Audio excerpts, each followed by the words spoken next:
Namaste, Jai Hind, and welcome to a very, very special endeavor. And I have to thank Ram Madhavji for making this happen, to get such bright minds on a table to answer questions which all of us want information and perhaps understanding of is not easy, and he's made that possible. So thank you very much, Ram Madhavji, at the outset for helping us do this at CNN News 18. We have with us C. Rajmohan, columnist, Indian Express. But to the left, this is the Hudson brains, the think tanks, along with Walter Mead, who also contributes to the Wall Street Journal. We also have Sarah Maidstone, who's chair of the Hudson Institute, and Bill Drexel, fellow at the Hudson Institute. So to the lady and to the gentleman, thank you very, very much. My first question, Walter Mead, let's begin with you. How would you look at Indo-US equations right now under Donald Trump? There's a funny paradox, which is, it seems to me that on the one hand, our real interests have never been more closely aligned, and yet we are passing through a very violent diplomatic storm. I am someone who believes that ultimately realists, the real interests of countries and their real values end up driving the policy.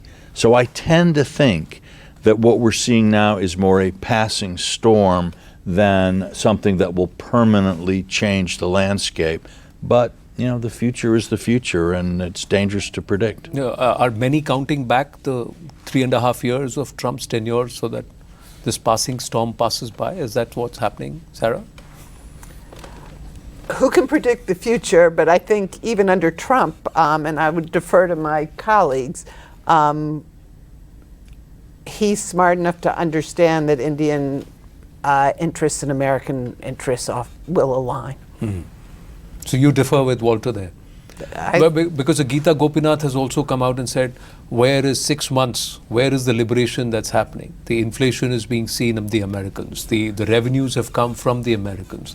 What is the net gain from tariffs and this entire tariff strategy? It's not visible. So what's happening? So you agree with her criticism or you disagree there? Trump's a negotiator. He's not an economist. So I think you have to look at what's going on from as a real estate developer, not as an economist would look. But Bill knows more than I, perhaps. Well, I think with Trump, the only thing that's predictable is that it's going to be high drama, and in that sense, I think there are a lot of things that could change the equation for his domestic politics and by extension also his attitude to India. We've got the midterms coming up, but we've just seen him. I mean, if you rewound maybe 9 months ago, 7 to 9 months ago, things looked great. Then things looked terrible. Things could look great again within his term. I think there's a definite hit in terms of trust to him personally and to the United States more generally. But the window of possibility is still wide, I think, for the next 3.5 years. Yeah, but if it was supposed to be seen from real estate, Rajmohanji, then Bharat had the whole host of opportunity with respect to real estate. So then why go hard on tariffs? Why single out India and give China a free pass?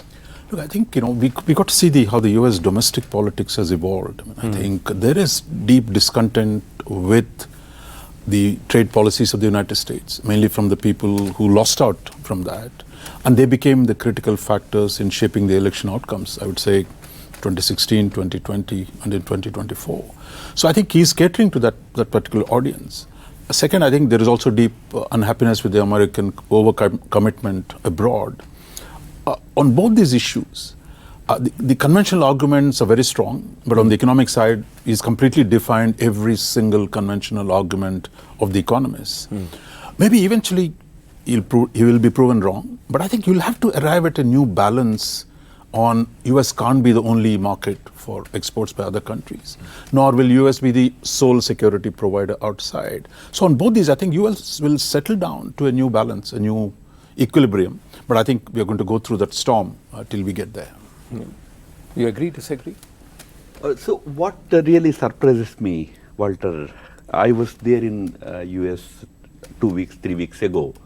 I met with some congressmen and others also. What really surprises me is that at one time, an ordinary or well-meaning American used to be very proud of the idea of Pax Americana. We are here to probably lead the world. But today you are all resigned to the fate you call it or fact you call it, that no, that's not our business anymore. That's what Trump says. Withdraw from that, make America strong, forget about other commitments. That appears to be his view, but I see a larger reconciliation to that approach for two reasons. In fact, my conversations led me to believe in two things. One is there is some appreciation about certain things that are being that people are accruing. I mean, that people are seeing. Like, probably economy-wise, you are getting more revenues into your coffers. You are getting, I was told that some $200 billion revenue has been accrued in the last few months. So then on immigration also, there seems to be some kind of validation that, okay, no, it's good, we should go after the illegal immigrants and all that. But more importantly, nobody is willing to stand up and say what President Trump is doing is probably not correct in the long run. Our role is shrinking. Is my assessment correct? I mean, Congressman said, okay, fine, I agree, you have a view, but nobody can tell President Trump. Look, I think one of the things that we have to look at is Americans are looking at the world now in a sort of 30-year perspective. I think of Trump, there's this story of the emperor's new clothes, where, the idea was these tailors are making clothes for the emperor, and if you were a virtuous person, you could see the beauty of the clothes, and if you were a stupid, uncultured person, you couldn't see the clothes. And the emperor walks out in his new clothes, and he's not wearing anything at all. Trump is the little boy who says, the emperor has no clothes. And he's looking at the American political establishment, which said, if we have free trade with China, China will become a democracy, Americans will get rich, and the world will be at peace. Same thing with NAFTA, the North American Free Trade Agreement. So the establishment made all of these very confident predictions. And Trump is the one who says, they don't know what they're talking about. Now I think for a lot of average people, he's right, and he may not know the answers, but at least by knowing that they are naked, he knows, more. He's better than those naked emperors prancing around on the stage. So this gives Trump tremendous appeal publicly, and people will give him some time before they say, well, Trump actually is not wearing all that much either. So I think we have some. The other thing to remember, and this gets to Ram's point about the Pax Americana, if you think about American public opinion during the Cold War, most people were not thinking, oh, let's have democracy around the world, let's America be, let us keep peace everywhere. It was, we don't want the Soviet Union to conquer the world. We don't want communism to conquer the world. So it was a defensive mindset. And the belief was that all of these programs that we think of now as the Pax Americana, they were not, for foreign policy elites, for intellectuals, many of us, these were attempts to build a better world. For a lot of average Americans, it was trying to keep the Soviet Union at bay. Then in 1990, the Soviet Union collapses, and the establishment says, okay, what an opportunity. Now we can really build that great new world, and we can have more human rights, we can have more democracy, and we can really now go do everything we've ever dreamed of doing. While a lot of the average voters said, wait a minute, we don't have to do all that work anymore. So let's think, 1992. George H.W. Bush runs against Bill Clinton. Bush is the great hero, the Gulf War, the liquidation of the Soviet Empire in Europe, the foreign policy mastermind. Bill Clinton, governor from Arkansas, don't know that much about foreign policy, but kind of wants America to focus on home, and he wins. 8 years later, Clinton is out, and Gore, the great international statesman, traveled all over the world, the great climate environmental campaigner, is running against George W. Bush, governor from Texas, who thinks we need to do less in foreign policy. 2008, John McCain, the great statesman, right, the world traveler, brilliant mind, against Barack Obama, a legislature from Illinois who thinks we need to be doing less overseas. All right, 2016. Hillary Clinton, Secretary of State, experienced woman of the world, and Donald Trump, the real estate developer from Queens. So consistently, the American people were delivering a message from the end of the Cold War to the present day that they wanted less. Outside and more in. Right. And they kept getting more. Right. Now, oddly, I think we maybe ended up getting more with Trump too. but that is, I think that's a pattern that if you want to understand American politics and policy, you've got to have in mind. I'm sorry I'm talking so much, but Sarah, agree, disagree, and does Trump realize this or not? And the way Trump is going about things, is this going to make America isolationist, or is it going to make America, if I were to use Prime Minister Modi's term, more Atmanirbhar, in the sense trying to do more themselves and focus inwards? We may try to focus inwards, but the world comes to us like it or not. And I think that's part of what's happened over your 30-year terrific history lesson, is that we try to focus inward and it doesn't work. Sealing the borders is certainly part of that. But even with the border closed with Mexico, the world's a big place and America plays in that world. So where do you see this opening out? Do you see Trump actually now recalibrating the art of the deal? Do you see Trump realizing that, all right, I've shown so much of revenues back to my constituency, 200 billion, whether it comes from American manufacturers and American software companies, etc., is irrelevant. He's just going to say, I've got this much revenue, so I've got so much money. But how is that going to translate back at home to his own core constituency? Because somewhere inflation will kick in. All these tariffs on these nations is going to start hurting the American people. So what happens there? And is Trump not looking at and minding others' business by getting into Palestine and trying to do a deal on Gaza? He wants the Nobel Peace Prize. You saw that here with him claiming to have solved the India-Pakistan with Operation issue. Sindhu. Whether he did or didn't, he certainly claimed that he did. If he can bring peace, at least for a short time, to the Mideast, I think he's already been nominated for the Peace Prize. It'll be so. Will he be successful? I don't know. Is he competing with Obama for a legacy? Perhaps. I think he. I don't think he puts himself in the same category as Obama. Right. But somewhere, because Barack Obama got the Nobel Peace Prize. Just for a speech. Right, for being elected. Yeah, he was not Bush. Actually, on the day I think the announcement was made that Obama had won the Nobel Peace Prize, the United States bombed the moon. It was a scientific experiment, but we bombed the moon. I do think Trump wants the prize, but I think of something that our president, Teddy Roosevelt's daughter, said about her father, which is he wanted to be the bride at every wedding, the child at every baptism, and the corpse at every funeral.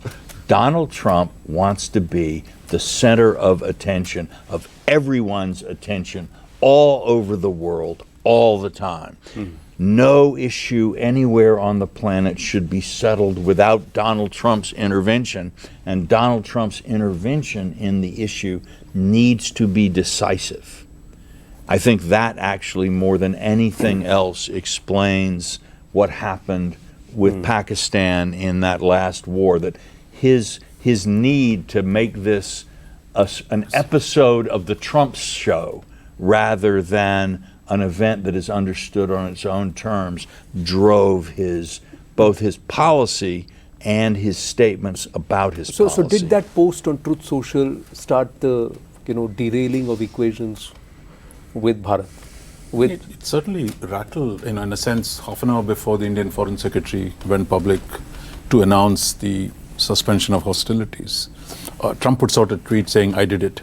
It's all because of me. I think, here, it's again, I think, the personality of Trump that creates a problem. If you see all the major conflicts between India and Pakistan, since 86, we had at least several, 86, 1990, Kargil in 99. Then you had 2001, 2002.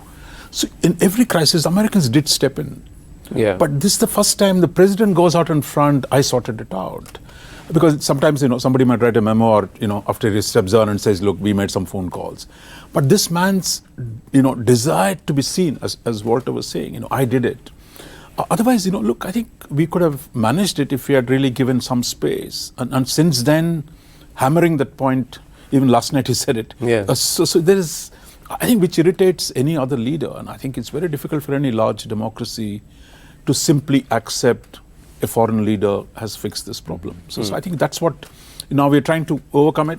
Prime Minister Modi has been among the first to welcome the Middle East peace plan. Yeah. So I think we're figuring out you have to deal with this man's ego and egotism while safeguarding our own interests. How would you read that, Ram Madhavji? Do you feel that tariffs, the whole blaming India for Russian oil, whereas other nations more adversarial to Russia, and this has been often repeated even by Dr. Jaishankar. He said this and he's proven with numbers.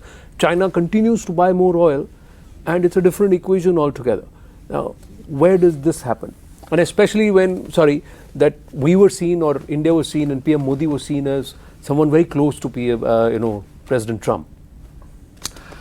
So the US side, the policymakers must understand one thing very clearly.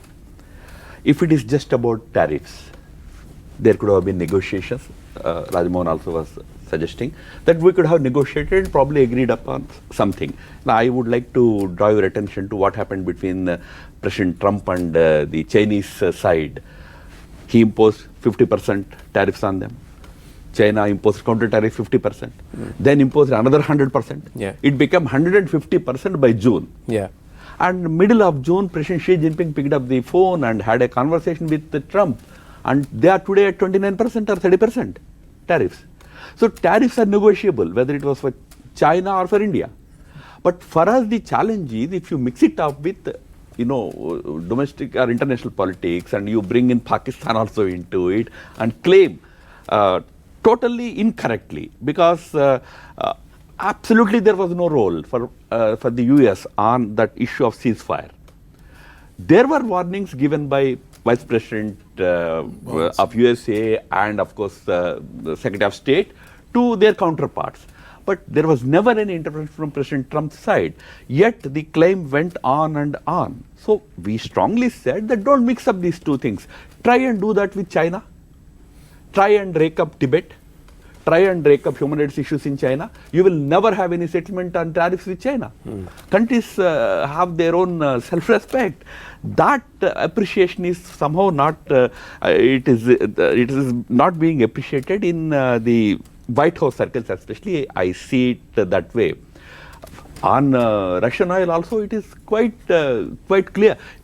I don't know how many of, the people know that part of the Russian oil, so-called Russian oil refined in our private refineries, by the way, the private people who buy it, part of it goes to Ukraine. Yes. Ukraine is using it for what? Europe is using it. And gas, natural gas is even bought by the US. So there is an element of some kind of hypocrisy in all that Russian oil argument that everybody knows. But more importantly, I would say, for us, for India, we stood up. Like while many countries somehow managed to reconcile with the situation, they agreed for a certain amount of tariffs and they settled matters with the USA, India stood up. For standing up, the biggest reason is this whole issue of equating us with Pakistan and trying to say that, there was American intervention in that. That obviously cannot be accepted. But for us, this is, I recall what Antonio Gramsci said in 1930s. I'm sure Walter knows it. He said, the old world is dying. The new one is yet to born. It is the time of monsters. So we are in that interim. Probably you will have all these monstrous things happening all over. We have to carefully probably...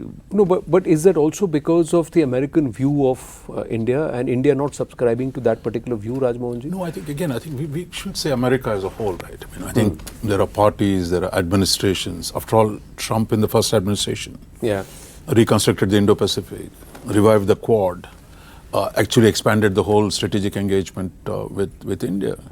So I think what has changed in between Trump 1 and Trump 2 is the domestic politics which we talked about, and is unrestrained power that he has. For example, he met Imran Khan, in the first term, wanted to mediate on Kashmir. But you had his White House staff telling him, look, whatever you do, don't use the word mediation, because India will get, you lose the Indian side. But I think he just doesn't, American friends can say more. I mean, he's unconstrained, unrestrained, so he does it on himself. But I think, that's why I think we shouldn't make the mistake of treating Trump as America as a whole. That here is a president with a lot of power, is making a lot of big changes, but in the end, there is still a system. There are various groups within that. Our task at this point is to prevent Trump from doing too much more damage, but at the same time, engaging the rest of the American polity. But who's influencing him, Bill? Who is the person who's got his ear, if I may ask you this? Because a Peter Navarro to come and quote the Boston Brahmins and to come out and say something so, tripe, which one would... I didn't even get the cast right, but that's a different no, story. the term is correct. With the Texan thing, and there was a reference there about a group of elite who are trying to behave in a particular manner and all of that. Where does this all come from? Because this is a change, it's not... Right. Well, I think there are two kind of separable issues here. One is that the level of coordination in this administration is much lower than we're used to. The National Security Council has been gutted, and what we have is a lot of deputies, a lot of high-level Trump deputies who are kind of freelancing, kind of entrepreneurial, and not necessarily speaking reflectively of how Trump is actually thinking about things. And a lot of this is internal Trump world politics. What Peter Navarro is trying to do, likely, is fish for more influence. So it's a problem because it's hard to read too far into what any of the deputies say. At the end of the day, what Trump thinks is what the policy is, and so they feel empowered to sort of test the waters in a lot of directions. Did that shooting incident flip a switch in President Trump, where he realized, now I've got a life and I don't have another term to come by, so I'm going to do whatever I want to do and have no filters? Well, that could have played a role. I think in general, there's this broader sense that, the pollsters say he's not going to do it twice in a row, he does it.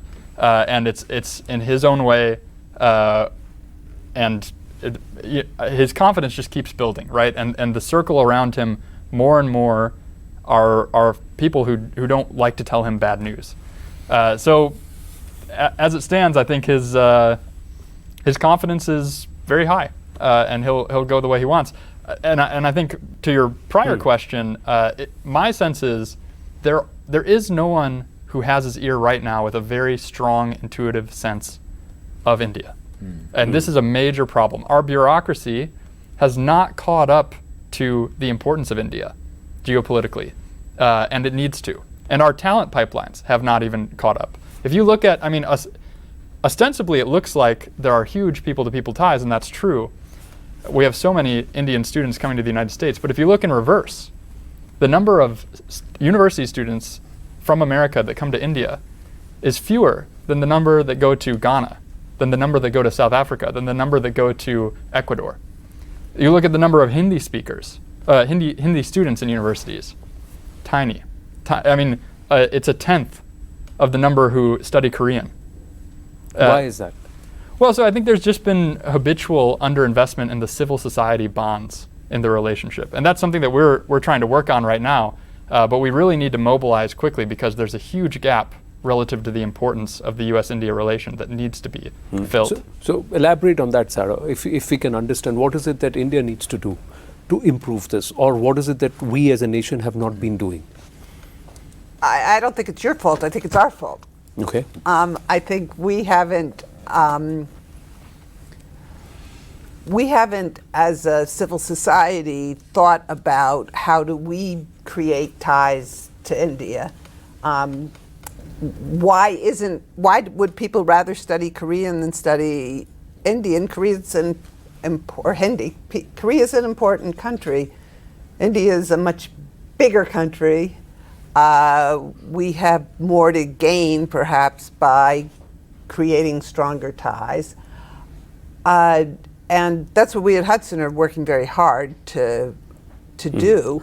I'm not sure that it's up to you to figure out what we should be doing better. Well, I think Bill is a great example of a change that is starting to happen in the United States, if I can use you in this way, Bill. But Bill was awarded the very prestigious Schwarzman Fellowship, which encouraged Americans to go to China. And he spent a year in Beijing and traveling around China learning about it. But at the end of it, Bill said, you know what, I have not learned Asia.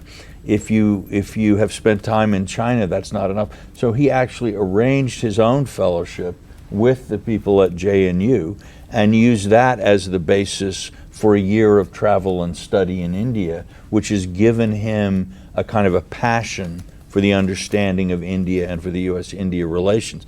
There needs to be a lot more Bill Drexels. And for 30 years, any young American who said, Asia's important, I should probably learn about Asia, they would go to China and study Mandarin. All right? They would not come to Uttar Pradesh and study Hindi, or to the south and study other languages. Right? This needs to change.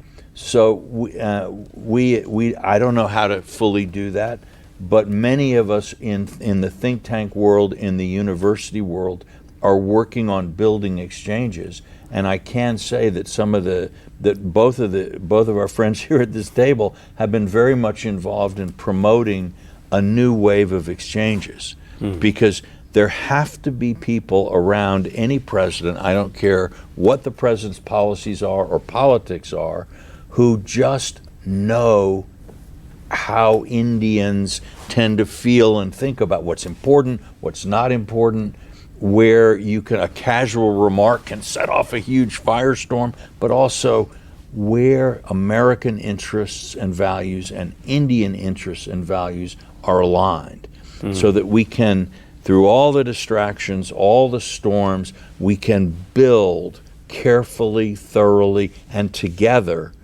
what both of us want and need for the future. So you see, I see two challenges in terms of the current approach of your policy establishment. That includes many of your think tanks. You are an exception. You are focusing on India. One is, very profit-centric approach. It's very economic. The approach right now in the US is, how is it going to benefit my economy? That's the crux of it. Geopolitics, geostrategy is secondary. It should be economically beneficial for me. In fact, somebody very high up in your Treasury Department, or not Treasury, sorry, Trade Department told me that it's okay, you are just 2% of our international trade. India is just less than 2%. It's okay, we will manage. So that is whole thinking. To the question that geopolitically how important it is, that's not primary now.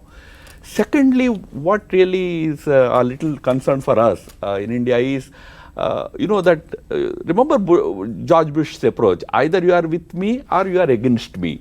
You can only have two statuses. Right. Either you be with me, you are my ally, or you be against me, I will then still deal with you. But India is in between. You are saying autonomy, you want to do this side also, that side. That's not appreciated. Many of the scholars tell us that no, this is something that is not comprehensible for us. So I think that is what also is creating some situation for us, which we probably also have to deal. So you also have to think seriously. Yeah, but Rajamohanji, along with that, as you add in your thoughts, are we also guilty of not having strong political advocacy, strong PACs there, which are not driven by Indian Americans, but driven by Indians, in the sense who have gone there with this specific agenda? No, I think two parts. I think one, India, we need to do a lot more to attract foreign students, and foreign scholars than we have done in the last few years. In fact, in the 1970s, when India shut itself down, as it became more inward-oriented, we made it very hard for the American scholars or the Western scholars to come. Everyone was seen as a CIA agent, or everyone was suspicious. So the radicalization of India's politics in the 1970s also took a very anti-Western, anti-American tone. And tragedy was that it was precisely the time China opened up. So you had actually, if you go to till the 70s, all major Ivy League and beyond, even places like University of Minnesota, all had huge Indian studies departments. But I think the ability for them to engage us severely shrunk from the 1970s because of a very restrictive visa policies. And China opened up, so in fact actually much of the money, the interest, everything moved to China. So in fact China opened up, in fact as they used to say, China was a closed communist country with more open to the Americans, and India was a more democratic, very similar to America, but more close to the Americans. And I think that's one of the paradoxes. And I think the present government has tried, with Prime Minister Modi keeps saying, look, get more people abroad, everyone must bring in at least one visitor. I think we're trying it, but I think we've got some distance to go to make our universities more attractive. Are we ourselves convinced of our own story, of the India story? What is it that we want to go and convey? And I'm coming to a very close grassroots point. And we'll also then get into China and Pakistan towards the latter 15 minutes. But are we as a nation ready to define ourselves? Now, if a Sarah were to ask me or ask you and ask him separately, how would you define Bharat? Why us? What is unique about your culture and your people? Will three of us give her the same answer? Look, And if you don't give her the same answer, that means we as a collective are not presenting the same story for somebody who's wanting to understand us. Look, I think US is an open market. I mean, even talking in a broadest sense, not just commercially. If they see opportunities, they'll come. I think that's where I would say, we've seen the business come in the last 20 years because they see opportunities to make but I'm going beyond the economics. Yeah, that's what I'm coming to. I'm going into the cultural, literary, that's exactly. people to people. Yeah. I think if you go to Asia, no one is more familiar with the Western literature, culture, philosophy than the Indians are. But yet, at the official level or the policy level, the restrictiveness that has come in terms of our engagement, that's also real.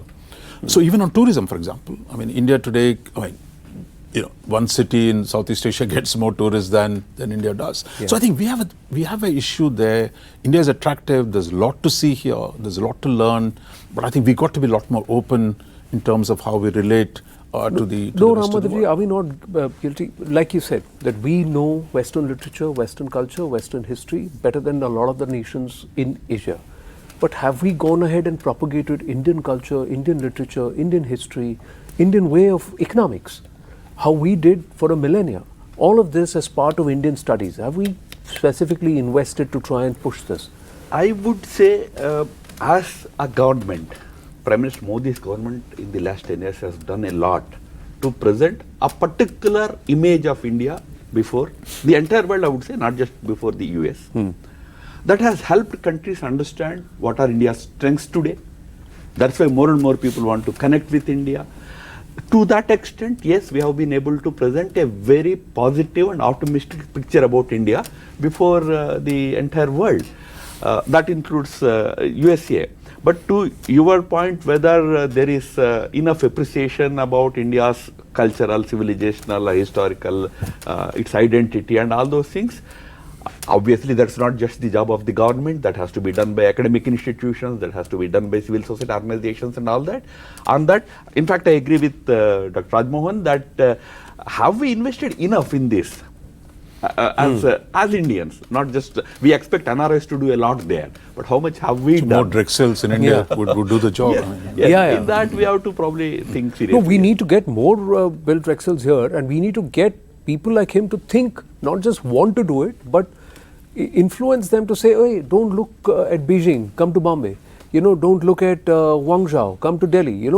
This whole aspect. Oh, there is also a Guwahati here. Have you gone ahead and seen how diverse, how multicultural, and what a pool of talent we are? India, I mean, today there are a lot of very wealthy people in India. I think of, say, the Schwarzman Fellowship that took Bill to China, the Rhodes Scholarships, There needs to be a Rhodes Scholarship program for India that brings the best of students to Indian universities to have that experience of, at first hand, getting to know the country with a program that exposes them to different political, cultural, spiritual elements of India. And then those people, for the rest of their lives, go out to be, because the program would be very selective, would go out and then play a major role in shaping the thinking of these other countries for generations. Our top corporates are actually sponsoring a lot of the chairs across the top universities. But not this kind. Yeah, but not this kind. That's what I'm saying. I think the focus has to be, the orientation has to be there, and perhaps Bill, you wanted to say something? Yeah. Well, yeah, I was going to say, I think the infrastructure for this sort of exchange is underdeveloped, severely underdeveloped. And those Americans who do come to India, it's often a kind of narrow economic development focus, or sometimes a very spiritual, religious focus. But the sort of India as a full civilization, as a geopolitical player, that is almost entirely missing. But I also wanted to say, I mean, in terms of cultural resonance, India has a major edge over a lot of places. I always say that I got into China by friction. Well, while I was there, I always felt I was fighting the CCP and the culture it created. And I got into India by delight. I came here and, there's just so much that Americans would deeply resonate with, but they just don't have the exposure. And there's a long way to go to just create those pathways to get that exposure.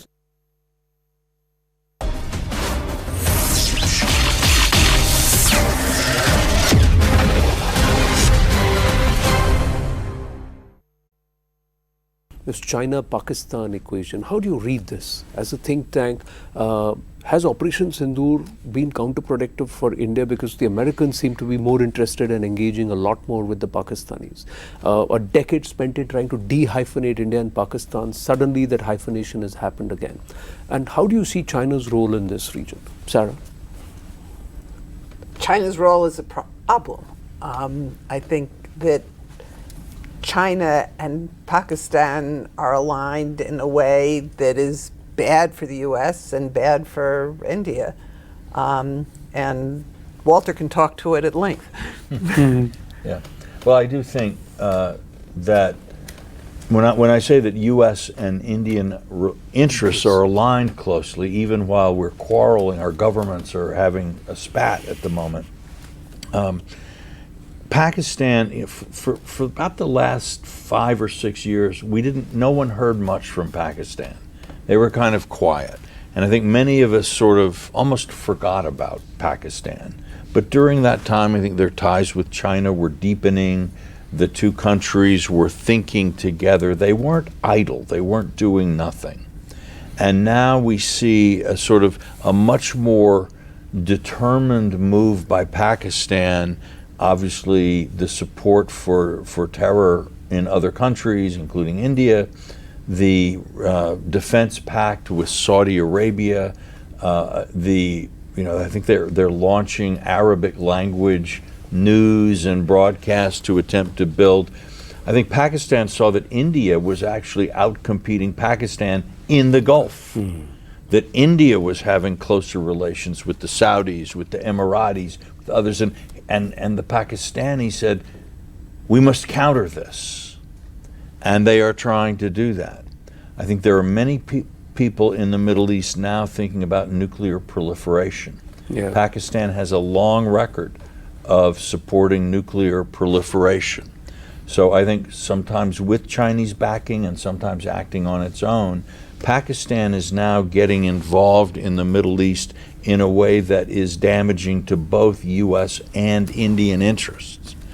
Now, I think Trump is, at the moment, President Trump is trying to think about unity in the Middle East and building he wants to engage everyone from Qatar to Turkey and Saudi Arabia and Israel into some sort of arrangement for Gaza that can bring an end to the war.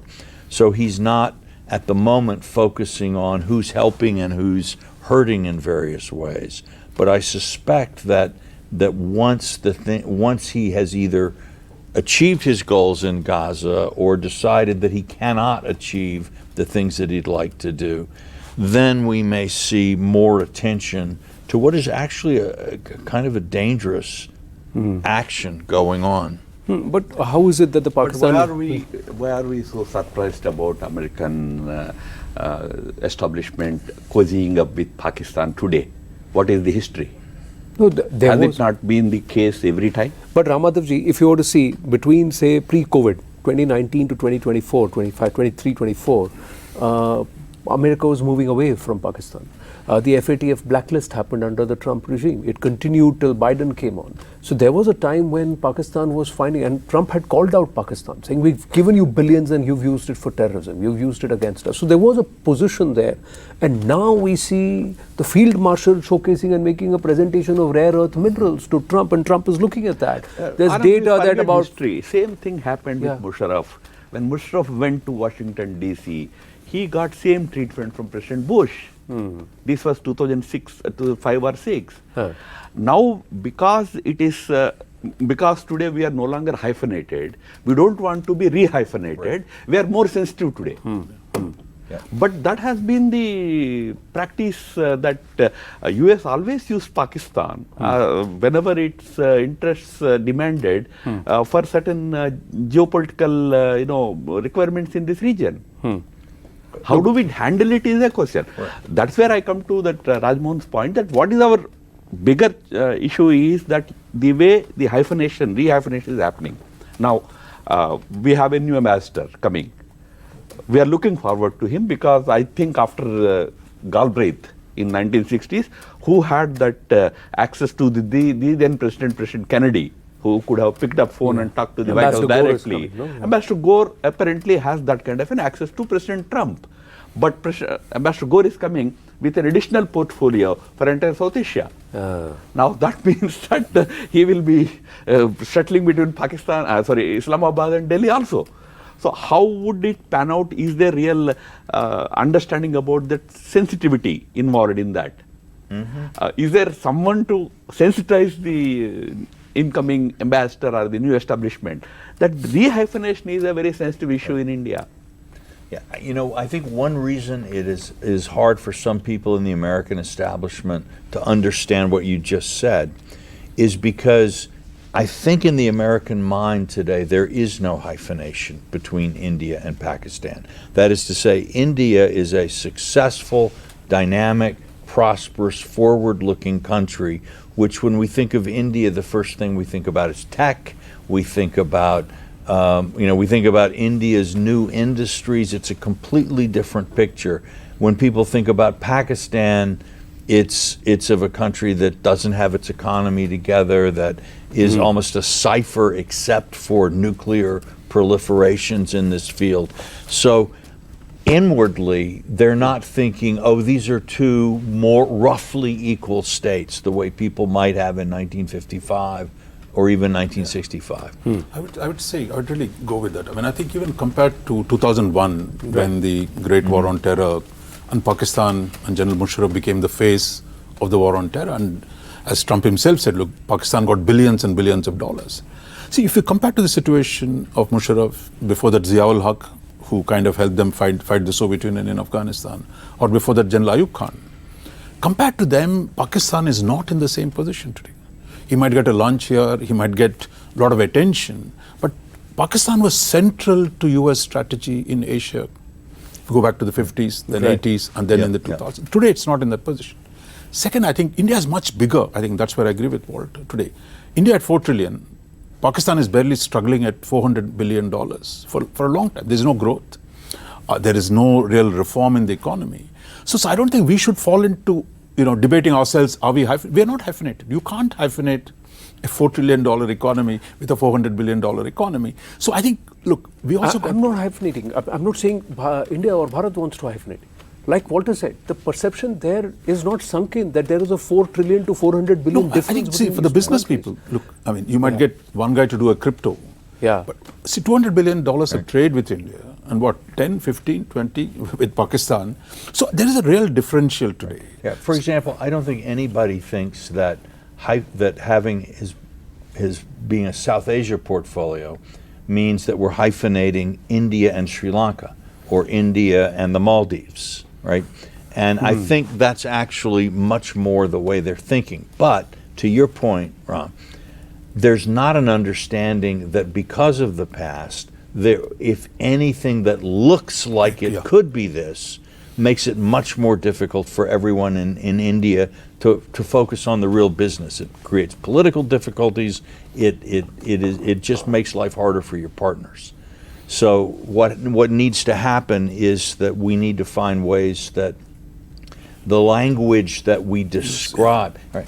And I would also say, my guess is that in many ways it would be beneficial to India if the United States were taking a greater strategic focus on the region, so that, in fact, to understand that what happens in Colombo, what happens in Myanmar, what happens in Bangladesh, right, we need to see this through a certain prism. And actually, the United States and India look at things much more the same way in the region, even as far afield as, say, Cambodia or a place like that. We have interests in common. And for the U.S.-India relationship to reach its real potential, the Americans need to start thinking more strategically about South Asia. If I were the Indian side, with Ambassador Gore coming, I would say this is an opportunity to educate someone about what the right perspective is on South Asia. And I would also, my guess is that in Islamabad, they're more unhappy that he has this program, this title, than they are in Delhi, because in Islamabad they're thinking, wait a minute, he's responsible for this whole area. He's going to be spending 95% of his time in New Delhi talking to Indians. I would say this is a terrific opportunity for India to have an impact. Yeah, amazing perspective that what we see as a problem, they say you should look at it as an opportunity. But these recent uprisings, Sarah, has been linked to the West, especially the American deep state. When I say Colombo, Dhaka, Nepal, now should that make India uncomfortable? How would you read that, and why is that happening? I'm going to go to Bill on that one. Sarah, thank you, Sarah. Sarah takes turns throwing us under the bus. But before you go to that's Bill, the luxury of being the chair. Yes, right. I don't have to do anything. I can delegate. But I'd also say, just before we go there, if you're an average American, what you know about Pakistan is very little. You know that they have a bomb and that they harbored Osama bin Laden. It's not a positive sort of feeling. What you know about India is that it's a big state with lots of people and lots of tech and lots of intelligence. And that's an enormous difference. Look, what happens with this hyphenation thing, we misunderstand it. It's not about countries cannot hyphenate with each other. We will be happy, Rajmohan will be very happy if India and China are hyphenated. What is China's economy size? What is India's economy size? Right. Issue is not that. Issue is when you look at a particular country's policy from the prism of that other country. That is where hyphenation becomes a problem. So India suffered enormously because of that kind of a prism approach. Until 2011, Hillary Clinton came to Delhi, spent 2 days, spent 3 hours in Islamabad. That used to be the routine. As he said earlier, we overcame that kind of a thing. We started looking at India separately. My worry is that is, again, whether it is happening again. That sensitivity should be there, that, you are dealing with countries separately. I think the problem is lack of professionals advising the Trump. That he's just doing it, and then if his family has business links. So that's what Walter is saying. Let's catch Ambassador Gore and make sure he spends 95% of his time in New Delhi and doesn't go anywhere else. So I think that onus is upon us. Yes, Bill.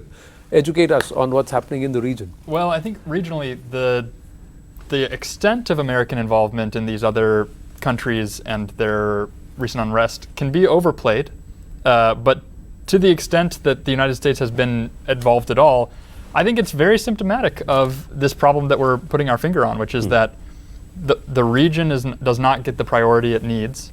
There's a lot of kind of sleepwalking with good intentions towards bad outcomes. And an insufficient prioritization of the Indian prism on these surrounding countries. And again, this is one of those key areas where the bureaucracy has not caught up to the relative importance, or to the strategic kind of approach that we need to have, which is to say, we need to work with Delhi on our common priorities in these surrounding regions and understand their concerns.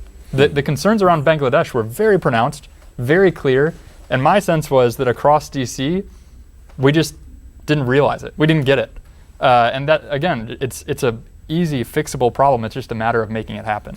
I would say, if you look at Rubio once he took over, in fact, he's accused the USAID of propagating American liberalism abroad, and that's the reason why we're going to dismantle the USAID.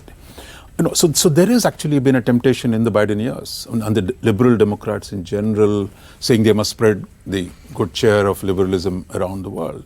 But it's not always been successful. Very little places, very few places they've actually They're succeeded. not very good at Yeah, it. no, not good at it. But second, look, as a large country, I think India, we've seen this before in the 50s where American interventionism was far more direct.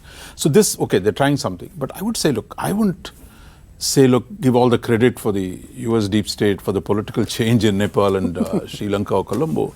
That would be an insult to our deep state. Our deep state. To say that, we are supposed to be the, regional hegemon. I don't under know our there watch. exists one. Yeah. So I think, there is politics, right? I mean, I think we should say there are politics in Nepal. There's deep discontent with the status quo. There was deep discontent in Bangladesh, Nepal, and Sri Lanka. So I think we got to see some of it as a natural evolution rather than Right. We tend to make that mistake here sometimes in the studios, Anand, that we simply dismiss those popular agitations in those countries as if they were engineered by some third country. Right. I don't deny maybe somebody could be there giving some few dollars here and there, but there was a genuine resentment against the system. That must be, first of all, acknowledged. And maybe the ways, the methods can be debated, whether they should go and burn down their own parliament building. That is something one can debate. But these developments in our neighborhood, I think are a genuine reaction of the people, where, of course, what Rajmohan said is very important. Are we as a country caught off guard? We are not aware of the resentment that is brewing in those countries. Then we have to think seriously about it, because going forward, I would see multilateralism in the world to be regional multilateralism. Yeah. Regions as a group will be playing an important role. Although China insists upon global south as one region, that puts only Western powers excluded in that, but all others are one. I don't see it that way. Our own region will have to be an important region, having its own issues, its own concerns that have to be articulated. In that, is India doing enough? Correct. To keep that region as, to become a linchpin or a anchor of that region, maybe in that we have to do a lot more. Yeah, so it's not a problem, it's actually an opportunity. And viewers, I've not realized we've already crossed 52 minutes in this conversation. It's just been amazing. We could go on for another 5 hours, but time is of essence at all corners. So thank you very, very much. I'm going to bring this to a pause and look forward to yet another engagement very, very soon. Hopefully by then, the dynamics would have changed a little, evolved a little more, and then we could take this conversation forward. So my heartfelt thank you to all of you for making the time. Thank you so much.